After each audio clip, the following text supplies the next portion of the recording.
Erin and I go way, way back. She is really interesting, and she's got a lot to talk about.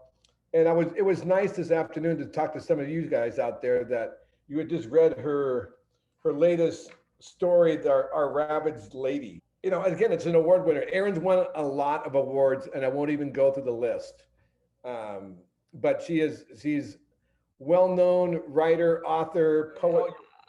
Thank you. It's so good to see you guys. I'm so happy that it's not just me on the screen. I get to actually see you. And you all have stories, things that happen, or things we dream up, or sometimes things we wish.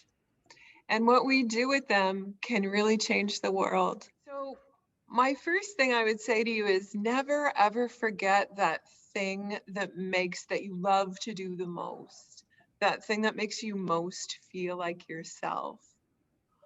Um, and Ms. Kayla, like, and your teachers and Mr. Bennett, like, that's what they're doing with you. They're teaching you how to work and improve stuff and how to learn and how to find that thing that makes you feel most like yourself, that gives you the most energy when you're doing it, and then to actually be able to do it in your life. Michael Chabon is a Pulitzer Prize winning novelist, and he said, anything good that I have written has, at some point during its composition, left me feeling uneasy or afraid. It has seemed for a moment, at least, to put me at risk. And I call it leaping into the void.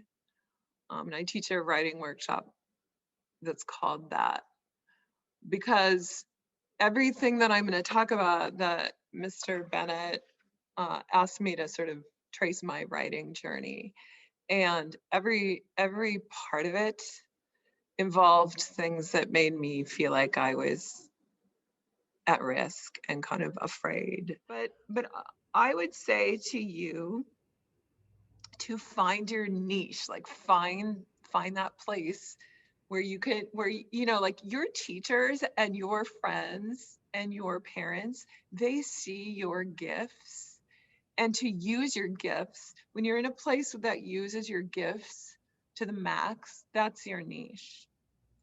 um Ernest Hemingway suggested that we write the truest sentence you know. That's what he said. Write the truest sentence you know.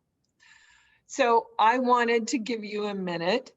The truest sentence that we know in this particular moment is different than the truest sentence we're going to know this evening or tomorrow afternoon. When you're writing your truth, one of the things that one of my mentors, Tim Cahill, always says to me, he says it to everybody, is he's from Montana. So he says, don't purdy it up. And, that's what we try to do, writing essays.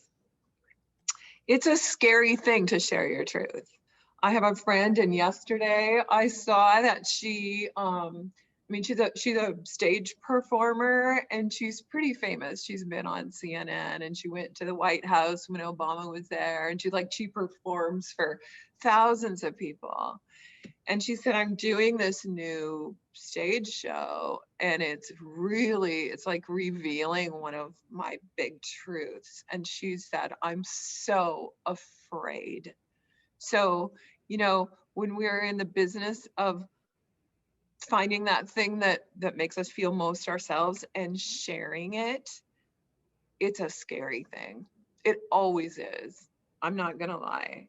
The deeper the truth, the bigger the leap into the void.